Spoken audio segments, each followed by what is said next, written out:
Burma کے جنگلوں کی انتہائی خطرناک بیماری ملیریا تھا۔ وہ جنگل مچھروں کو ہی پالتے تھے، جن میں کچھ مچھر بڑے ہی زہریلے تھے۔ میں تو یہی سمجھا کہ فضل داد کو ملیریا ہو گیا ہے، لیکن علامات ملیریا والی نہیں تھیں۔ نہ اس نے سردی محسوس کی، نہ اسے ابکائیاں آئیں۔ وجہ جو کچھ بھی تھی، بخار بہت تیز تھا۔ میرے پاس جاپانیوں کا فرسٹ ایڈ باکس موجود تھا، جس میں مرہم پٹی کے سامان کے علاوہ کچھ اور دوائیں بھی ملی۔ یہ معلوم کرنا ممکن نہیں تھا کہ کون سی دوائی کس مرض کے لیے ہے، کیونکہ ان پر جو کچھ لکھا تھا وہ جاپانی زبان میں تھا۔ میں نے وانگ کو بلا بھیجا اور خود فرسٹ ایڈ باکس کھول کر دوائیاں دیکھنے لگا۔ ایک شیشی پر جو لیبل لگا ہوا تھا، اس پر جاپانی زبان چھپی ہوئی تھی، لیکن لیبل پر مچھر کی تصویر بنی ہوئی تھی۔ میں سمجھ گیا کہ یہ دوائی ملیریا کی ہے۔ وانگ آیا تو میں نے اسے فضل داد کی حالت بتائی۔ وانگ نے اس کے ماتھے پر ہاتھ رکھا تو فضل داد نے اس کی طرف دیکھا۔ گاڑی میں کتنی دیر ہے؟ فضل داد نے کہا۔ بارش نے گاڑی روک لی کیا؟ دیکھا وانگ، میں نے کہا۔ بخار اتنا تیز ہے کہ یہ دماغ کو چڑھ گیا ہے اور یہ بے معنی باتیں کر رہا ہے۔ یہ ٹھنڈی پٹیاں رکھتے رہو، وانگ نے کہا۔ میں ابھی آتا ہوں۔ میں نے وانگ کے آنے تک اس شیشی میں سے گولی نکالی جس پر مچھر کی تصویر بنی ہوئی تھی۔ یہ گولی فضل کے منہ میں ڈالی اور اس کے سر کے نیچے ہاتھ رکھ کر ذرا سا ہلایا اور پانی پلا دیا۔ 15 منٹ گزرے ہوں گے کہ وانگ ایک بوڑھے برمی کو ساتھ لے آیا۔ میں اس برمی کو جانتا تھا، لیکن اسے کبھی اہمیت نہیں دی تھی، کیونکہ اسے میں دوسرے برمیوں کی طرح عام سا اور غریب سا آدمی سمجھتا تھا۔ وہ ٹوٹی پھوٹی اردو بول لیتا تھا اور سمجھ بھی سکتا تھا۔ اس نے فضل داد کی نبض دیکھی اور ماتھے پر ہاتھ رکھا اور مجھ سے پوچھا کہ اسے کس طرح بخار چڑھا تھا۔ میں نے اسے بتایا کہ میرے خیال کے مطابق یہ ملیریا نہیں، کیونکہ ملیریا میں اتنی زیادہ سردی لگتی ہے کہ 3-4 کمبل بھی اس سردی کو روک نہیں سکتے، اور اسے ابکائیاں بھی نہیں آئیں۔ بوڑھے برمی نے کہا کہ اس کے زخموں سے پٹی اتار دو۔ میں نے فضل داد کی ٹانگ اور بازو سے پٹیاں کھول دیں۔ زخموں کی حالت دیکھ کر میں تو کانپ گیا۔ زخموں میں پیپ پڑی ہوئی تھی اور ان کے ارد گرد سرخی آ گئی تھی۔ بوڑھے برمی نے کہا کہ یہ ہے بخار کی اصل وجہ۔ اس نے وانگ سے اپنی زبان میں کچھ کہا اور مجھے اردو میں یہ کہہ کر وانگ کے ساتھ کمرے سے باہر نکل گیا کہ اس کے زخم دوائی سے صاف کر دو، ہم ابھی آتے ہیں۔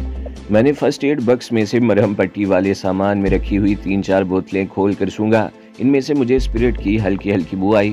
میں نے یہ روئی پر ڈال کر فضل داد کے زخم صاف کرنے شروع کر دیے۔ وہ درد سے تڑپنے لگا۔ میں نے اسے کہا کہ ذرا دل مضبوط کرے۔ وہ فوجی جوان تھا، اس لیے اس نے برداشت کیا۔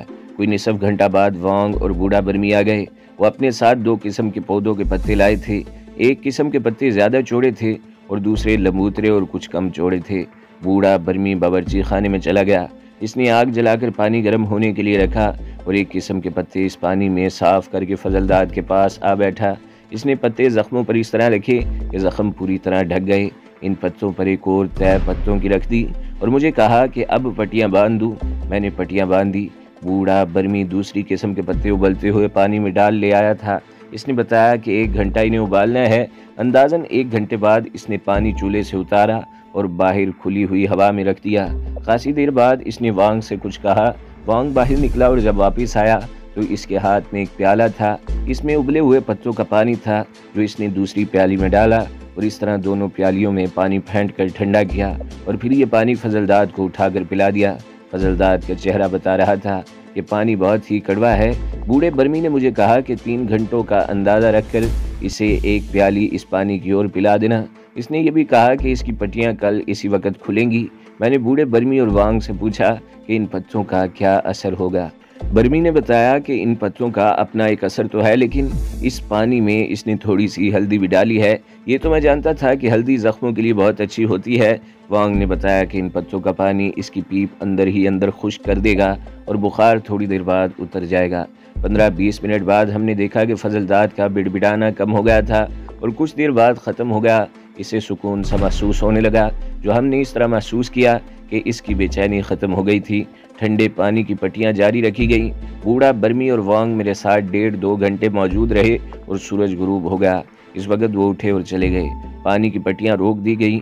بوڑھے برمی نے کہا کہ اسے ویسے شہد دے دینا، لیکن دودھ میں نہ دینا، کیونکہ زخموں کی صورت میں دودھ پس پیدا کرتا ہے۔ فضل داد نے کھانا ٹھیک طرح کھا لیا تھا، لیکن وہ کمزوری محسوس کر رہا تھا، یا شاید اتنے تیز بخار کا اثر تھا کہ اس کی شگفتگی اور شگفتہ کلامی بالکل ہی ماند پڑ گئی۔ میرے پوچھنے پر اس نے بتایا کہ زخموں میں درد بہت کم ہو گیا ہے۔ میں نے کھانے کے بعد اسے پانی کی 1 پیالی اور پلا دی۔ مجھے ایک خطرہ نظر آیا۔ یہ خطرہ گینگرین کا تھا۔ अगर ज़ख़म की मरहम पट्टी ना हो और ये पुराना होकर ख़राब हो जाए तो इसमें एक ज़हर पैदा हो जाता है जो जिस्म में फैलता और ज़ख्मी की जान ही ले लेता है। गैंग्रीन अमूमन इन जंगलों में पैदा होती है जिनमें नमी ज़्यादा होती है, मसलन बंगाल के जंगल और बर्मा के जंगल, और ऐसे ही जंगल जिनमें अपनी नमी के अलावा समंदर की हवा के ज़रिए भी नमी आती है। अगर बाजू या टांग के ज़ख्म में गैंग्रीन पैदा हो जाए और ज़ख्मी को अस्पताल पहुँचा दिया जाए तो इसका एक ही इलाज करते हैं कि मुतासरा बाजू या टांग काट कर जिस्म से अलग कर देते हैं। मेरे दिल में यह खौफ बैठ गया कि फजलदाद के ज़ख्मों में गैंग्रीन आ गई तो इसका लाजमी नतीजा मौत होगा। बूढ़े बर्मी ने ज़ख्मों पर पत्ते तो बंधवा दिए थे लेकिन मुझे इन पर भरोसा नहीं था। देहात में लोग ऐसे ही टोटके किया करते थे और ज़ख्म ख़राब हो जाते हैं। मेरी मजबूरी ये थी कि मैं फजलदाद को किसी अस्पताल में नहीं ले जा सकता था। मैंने एक इलाज और किया था कि जब फजलदाद के ज़ख्मों की पहली मरहम पट्टी की थी तो 2 शीशियों में से एक गोली इसे खिला दी थी। ये शीशियाँ मरहम पट्टी के सामान में रखी हुई थीं, इसलिए मुझे ख्याल आया कि ये गोलियाँ ज़ख्मों पर अच्छा असर करेंगी। अब मैंने इसे एक एक गोली और खिला दी। अब वो होश व हवास की बातें नॉर्मल तरीके से कर रहा था। बातें करते करते और मेरी सुनते सुनते वो सो गया। इससे मुझे ये इत्मीनान हुआ कि वो अब ज़ख्मों की दर्द महसूस नहीं कर रहा। अगली सुबह वो ठीक हालत में उठा, बाहर गया और थोड़ा घूम फिर कर वापस आ गया और हमने इकट्ठे नाश्ता किया। इसने बताया कि अब ज़ख्मों में दर्द इतना सही रह गया है जिसे वो आसानी से बर्दाश्त कर सकता है। मैं ये देख रहा था कि इसके बोलने के अंदाज में अफसुर्दगी और कुछ मायूसी सी थी। मैंने इसके साथ उम्मीद अफजा और हौसला बढ़ाने वाली बातें की लेकिन इस पर कुछ असर न हुआ और इसकी अफसुर्दगी में इजाफा होता चला गया। मैंने इसके माथे पर हाथ रखा। बुखार था ही नहीं और अगर था तो बहुत ही कम था। वो बातें करने और सुनने के मूड में नज़र नहीं आता था। वो ज़रा परे हट कर लेट गया। इसकी नज़रें छत पर लगी हुई थीं और चेहरे का तासुर बताता था कि वो किसी गहरी सोच में खो गया है। मैंने सोचा कि इसे आराम ही करने दूं, लेकिन मैं इस वक्त चौंका जब इसकी आंखों में आंसू देखे। मैं बड़ी तेज़ी से सिरक कर इसके करीब हो गया और इससे पूछा कि वो क्या सोच रहा है। अगर आज की ज़ुबान में बात करूं तो मैं कहूँगा कि उस पर डिप्रेशन तारी हो गया था। उस वक्त मैं डिप्रेशन के लफ्ज़ से वाकिफ़ ही नहीं था। मेरे बार बार पूछने पर वो उठकर बैठ गया था। अल्लाह मुझे सज़ा दे रहा है, उसने हारी हुई सी आवाज़ में कहा। मैंने यही कुत्तों की मौत मरना है। भाई फजलदाद, मैंने कहा, तुम तो मेरा हौसला भी तोड़ रहे हो। तुम फौजी हो, हवालदार हो और तुम इतने दलेर और बहादुर हो कि नांगों के जाल में से लड़कर निकले हो, लेकिन अब तुमने हिम्मत का दामन ही छोड़ दिया है। क्या मुझे अपने अजीज़ रिश्तेदार याद नहीं आते होंगे? लेकिन मैंने दिल को समझा रखा है कि जब अल्लाह को मंजूर होगा हम अपने घरों में पहुंच जाएंगे। मैं खाली हाथ 4 मुसल्ले आदमियों का मुकाबला कर सकता हूं, उसने कहा। दरिंदों का मुकाबला कर सकता हूं। तुम्हें अभी तक सही पता नहीं चला कि मैं कितना ज़्यादा दलेर और जुर्रत वाला हूं, लेकिन मेरे भाई, मैं खुदाई ताकत का मुकाबला तो नहीं कर सकता। मुझे खुदा की तरफ से बड़ी सख्त सज़ा मिल रही है। मैं जिस ग्लाइडर में यहाँ आया था वो गिर कर तबाह हो गया और मैं मौत से बच निकला। फिर जापानियों ने घेर कर आग बरसाई तो मैं फिर मौत के मुंह से निकल आया और फिर नांगे आदमखोरों से भी बच निकला। ये खुदाई इशारे हैं जो मैंने समझ लिए हैं। मैंने बड़ी बुरी मौत मरना है जिसकी एक निशानी ये है कि मेरे ज़ख्मों में पस पड़ गई है और ज़ख्मों का जहर मेरे जिस्म में फैल रहा है। अगर ऐसा होता तो तुम्हारा बुखार कम ना होता। मैंने इसका हौसला कायम रखने के लिए कहा। साफ पता चल रहा है कि तुम बेहतर हो रहे हो। मैं वैसे ही नहीं कह रहा कि अल्लाह मुझे सज़ा दे रहा है, उसने कहा। मैंने एक ऐसा गुनाह किया है जो खुदा कभी माफ़ नहीं करेगा। मेरे दिमाग में यही एक बात आती थी कि फजलदाद के दिमाग पर कल के इतने तेज़ बुखार का असर है और इसी असर के तहत ये इतना ज़्यादा अफसुर्दा और कम हौसला हो गया है। मैंने इसे अपनी ये तशख़ीस बताई भी, लेकिन उसने कोई असर कबूल न किया और इसकी आंखों से आंसू बहने लगे। तुम किसी पीर के मुरीद तो ज़रूर ही होगे, उसने मुझसे पूछा। बिल्कुल नहीं, मैंने कहा। मैं सिर्फ़ अल्लाह और इसके रसूल सल्लल्लाहु अलैहि वसल्लम को अपना पीर मानता हूँ। मैं दूसरे पीरों की बात कर रहा हूँ यार, फजलदाद ने कहा। ये जो गद्दी नशीन होते हैं, इनमें से तुमने किसी के हाथ पर बैत की और इनके मुरीद बन गए होगे। मैंने इसे पुराना वाक़या सुनाया कि मैंने और मेरे एक दोस्त ने अपने इलाके के एक मशहूर और मकबूल पीर को नंगा करके दरख्त के साथ बांधा और इसे मार मार कर बेहोश कर दिया। मैंने ये भी कहा कि इसकी हमें कोई गैबी सज़ा नहीं मिली। फिर तुम इस जंगल में मरोगे, फजलदाद ने कहा। क्या ये सज़ा नहीं कि तुम्हारा इतना अच्छा कारोबार रंगून में तबाह हो गया है और अब तुम्हें इस जंगल से निकलने का रास्ता ही नहीं मिल रहा? मैंने इसे यही बताया था कि मेरी रंगून में दुकान है। अभी इसे ये बताना नहीं चाहता था कि मैं फ़ौजी हूँ और मैं किस इरादे से अपने मोर्चों से भाग आया था। तुम मानो न मानो, तुम पीर के बद्दुआए हुए हो। फजलदाद ने कहा। भाई फजलदाद, मैंने कहा, मैंने यहाँ एक अजदाहा मारा है, एक शेर मारा है। जापानियों की एक पूरी सेक्शन यहाँ आ गई थी, मैंने पूरी सेक्शन को अकेले ख़त्म कर दिया था, और अब तुम्हें मौत के मुंह से निकाल कर और एक मगरमच्छ को गोली मार के यहाँ ले आया हूँ मैं। बल्कि मेरी रूह महसूस करती है कि मेरे सर पर अल्लाह का हाथ है। तुम जो जी चाहे कहो। फजलदाद ने कहा, मैं मानता हूँ कि मुझे सज़ा मिल रही है। तुम गुनाह क्या कर बैठे थे भाई? मैंने पूछा। वो गुनाह ही मुझे बता दो। मैंने अपने पीर का दिल दुखाया है। फजलदाद ने कहा, पहले तो मैं खुश रहा कि मैंने जो किया ठीक किया है, लेकिन इस जंगल में आकर जो मुझ पर गुजरी और गुजर रही है, इससे मैं समझ गया कि मुझे पीर की बद्दुआ मार रही है। मेरे कहने पर इसने अपना गुनाह ये सुनाया, ये मैं अपने अल्फाज में पेश करूँगा। इससे पहले एक बात कहूँगा, वो ये कि मैं ऐसी दुनिया में बैठा हुआ था जो आज सोचता हूँ तो ख्वाब ख्याल की दुनिया लगती है। वहाँ के लोग अजनबी, इनकी ज़ुबान अजनबी, और वो जंगल ऐसा जो दुनिया भर के जंगलों से निराला और ख़तरनाक था। एक बात और कहूँगा, वो ये कि मैंने कहा है कि वो लोग अजनबी थे, लेकिन इनमें मुसलमान भी थे। इनके साथ कभी उठना बैठना या बोलना चालना होता था तो ऐसे लगते थे कि हम एक दूसरे के लिए अजनबी नहीं, बल्कि हमारा आपस में कोई रूहानी ताल्लुक़ है। वो ताल्लुक़ कोई राज नहीं था बिल्कुल, बल्कि साफ़ था, और ये कि इस्लाम का ताल्लुक़ और रिश्ता था।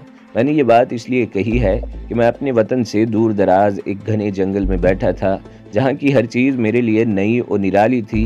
लेकिन फजलदाद जब अपनी कहानी सुना रहा था तो मुझे यूँ लगा जैसे मैं वापस अपने देश में और कल्चर में आ गया हूँ। मैं आपको कुछ देर के लिए बर्मा के जंगलों से वापस अपने देश में लिए चलता हूँ, जहाँ पीरों की हुक्मरानी है और किसी न किसी पीर का मुरीद होना यूँ समझा जाता है जैसे नाउज़ुबिल्लाह खुदा मिल गया हो। फजलदाद जिस इलाके का रहने वाला था, वहाँ देहात में किसी को कोई दुख दर्द होता, खा कोई जिस्मानी बीमारी ही होती, लोग अल्लाह को पुकारने से पहले पीर के दरवाजे पर जा पहुँचते थे और फिर वाक़या सजदा करते थे। मेरे अपने इलाके की यही हालत थी। अब भी पीरी मुरीदी इसी वलवले से चल रही है। फजलदाद की कहानी कोई नई वारदात नहीं, लेकिन ज़रा सा फ़र्क ये है कि मेरी तरह फजलदाद भी अपने पीर के ख़िलाफ़ बागी हो गया था। अब वो मुसीबत में गिरफ़्तार हुआ तो इसके दिल पर यह वहम बैठ गया कि इसे अपने पीर की बद्दुआ लगी। ये वक़ुआ यूँ हुआ कि 7-8 साल पहले फजलदाद की शादी अपने गाँव में ही हुई। इस वक्त वो नाइक था। वो अपने इलाके के एक बड़े मर्तबे के पीर का मुरीद था। इसका सारा ख़ानदान इस पीर को बरहक और बरगुज़ीदा मानता था। 1 साल बाद फजलदाद हवालदार हो गया। अकीदतमंदी के इजहार का एक दिलचस्प तरीका भी आपको सुना देता हूँ।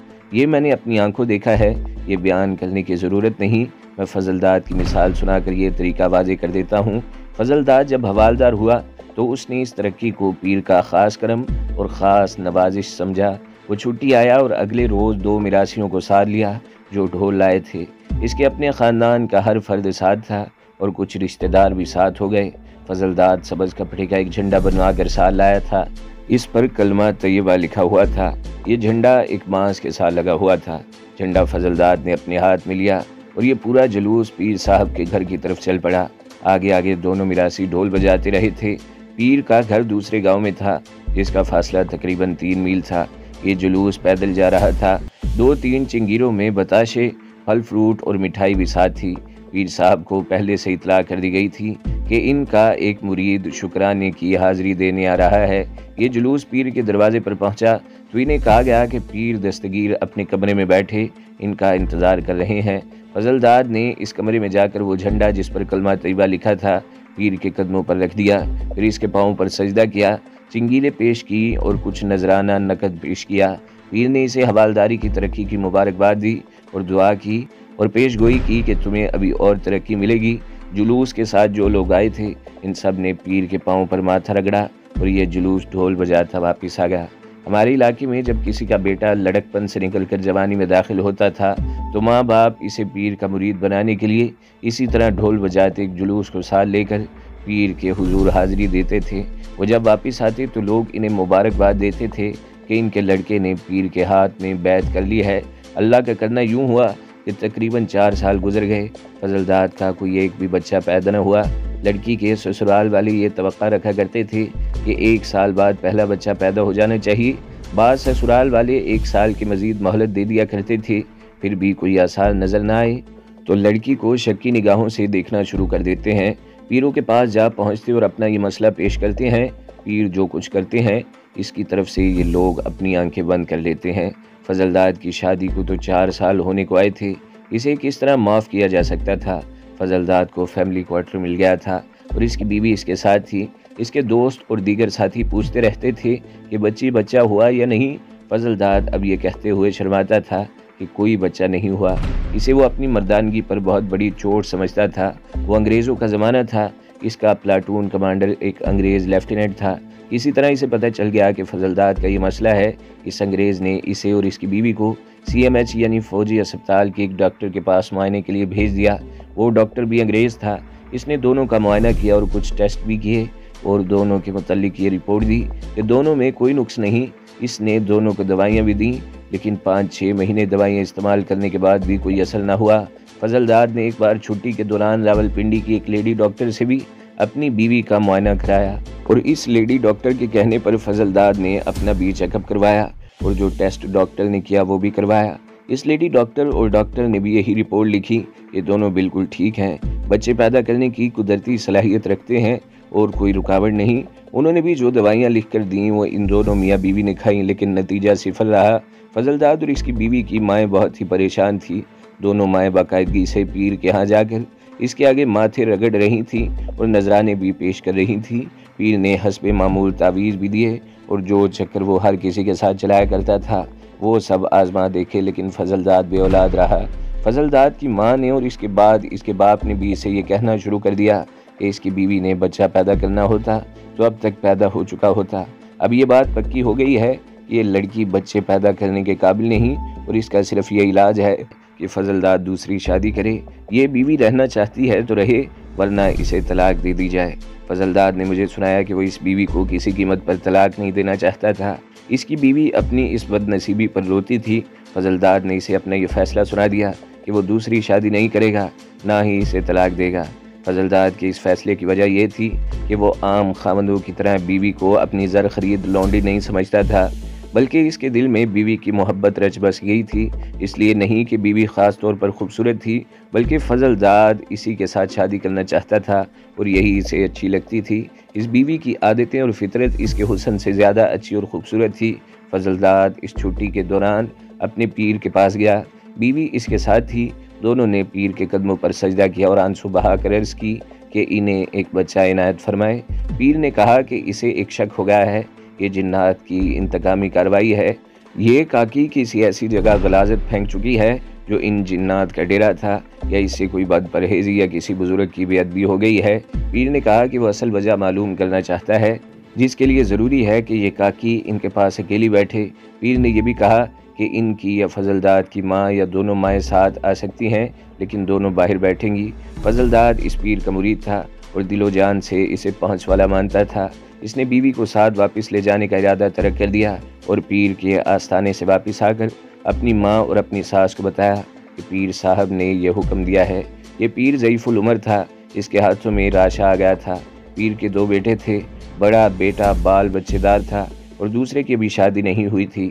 اس کی عمر 21-22 سال ہو گئی تھی اور وہ کتوں اور باز کے شکار کا عادی اور شوقین تھا۔ فضل داد بیوی کو اپنے گھر چھوڑ کر واپس اپنی یونٹ میں چلا گیا۔ اسے بذریعہ خطوط اطلاعیں ملتی رہیں کہ اس کی بیوی کو پیر کے ہاں باقاعدہ لے جایا جا رہا ہے اور پیر صاحب خود کوئی روحانی عمل کر رہے ہیں اور تعویذ بھی دے رہے ہیں۔ تو دوستو، اگلی قسط سننے کے لیے ہمارے چینل کو ضرور سبسکرائب کریں، ویڈیو کو لائک کریں اور بیل کے آئیکن پر بھی کلک کر دیں تاکہ ہر جو آنے والی ویڈیوز ہیں وہ آپ کو سب سے پہلے ملتی رہیں۔